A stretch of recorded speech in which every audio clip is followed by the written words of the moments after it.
Roger Ailes currently runs Fox News Channel, but did you know that in 1970 he worked as a media strategist for Richard Nixon? Well, Gawker did know that, so they went into the Nixon library and they uncovered a 300-page document that showed a blueprint for basically building a Republican TV network. It was called, quote, "A Plan for Putting the GOP on TV News," and it had Roger Ailes' handwriting literally all over it, as you're seeing right there. That's Ailes' handwriting, and eventually he was put in charge of this project. Well, one of the things that he said in this memo was that it's a good idea to do a television station like this because, quote, "The reason people are lazy. With television, you just sit, watch, listen, and the thinking is done for you." And he didn't get a chance to really get that off the ground back in the 1970s, but a quarter century later, all of a sudden in 1996, here was the first day of Fox News Channel. Bob Dole finally squared off in their first presidential debate, and Bob Dole proved that he has a better vision for the future of America. He's going to give you back more of your money. Shocking that Fox News started that way. And then back in 2000, the most critical thing of all, they selected John Ellis, who was a cousin of George W. Bush, to be the head of their quote-unquote decision desk during the election. And lo and behold, well, you look at what Fox News declared first among all the networks. Watch. Fox News now projects George W. Bush the winner in Florida, and thus it appears the winner of the presidency of the United States. They were the first network to call it. Bush's cousin called the election. Then all other networks came afterwards. Even though it was a statistical tie, all of a sudden, George W. Bush became the president of the United States, even though he did not win the popular vote. And when they recounted Florida, he didn't win the electoral vote either. But Fox News did a mission accomplished right there. And ever since, they've been doing the same kind of stuff. Watch. End of capitalism as we know it. That's socialism to me. Obama's a socialist. Many Americans believe that President Obama is a socialist. Barack Obama, socialist. Sounds like a Marxist or a socialist. All right, with me now, John Cook, staff writer for Gawker. He uncovered all the amazing Nixon-era files.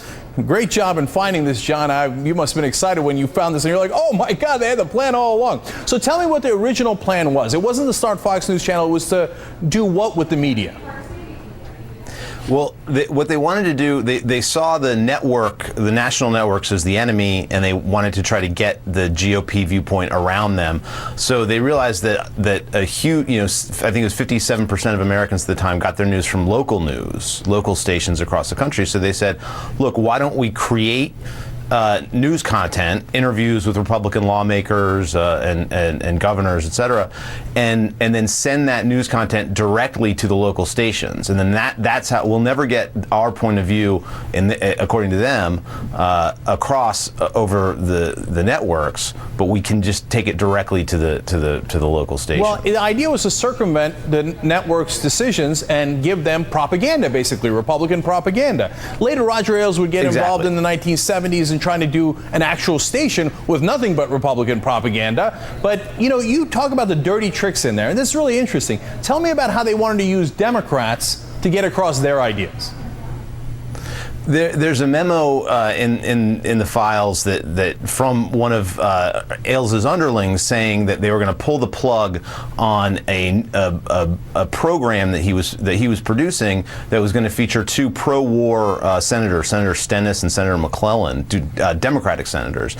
And the reason that they were pulling the plug is they said, Roger, they don't know that they're being duped. They think that this is a news program. They don't realize that this is a White House run operation, and the damage that could be done if they find out is too much for us to bear. So he actually tried to sort of recruit these Democrats under a kind of false cover. That's awesome. That's awesome because that's Fox News 101. They dupe Democrats to coming on there when they don't realize it's Republican TV, and they're like, what? Oh, I made your point. Oh, I didn't know that. Right? So, I mean, he really has an unbelievable plot, and you got to give him credit.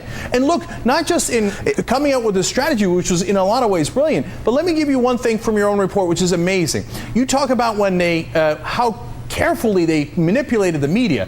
Ailes writes a memo about, hey, let's pick up this kid during a Christmas lighting tree. Don't just hold his hand. Pick him up and press the button together so that you get equal credit for it. Don't let the kid steal the credit. It's amazing. But you know what? We found the old tape of Nixon doing that. Let's show you.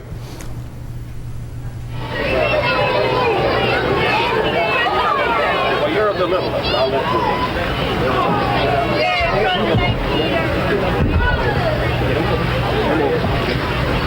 Andre. So you put your hand right on here, and I will. We'll do it together. Ready? Here we go. Go. There, look at the trick. So there you are. And now, if we will all, if you're still not completely drowned with the water, we're going to sing Joy to the... Man, exactly how Karl Rove drew it up for him. And in fact, here's what they wrote. Quote, this simple gesture will do much to humanize him with all parents. It seems like Roger Ailes has been pulling the strings for the last, I don't know how many years. Last word here, real quick. One of the amazing things is that it's like it's like a coach taking his playbook from one team to the other. When he's working for Nixon or for Bush, he advised, look, don't play too much golf because the media is gonna go after you. And now he's going after Barack Obama for playing too much golf. Now that he's on the other side. All right, John Cook, we got to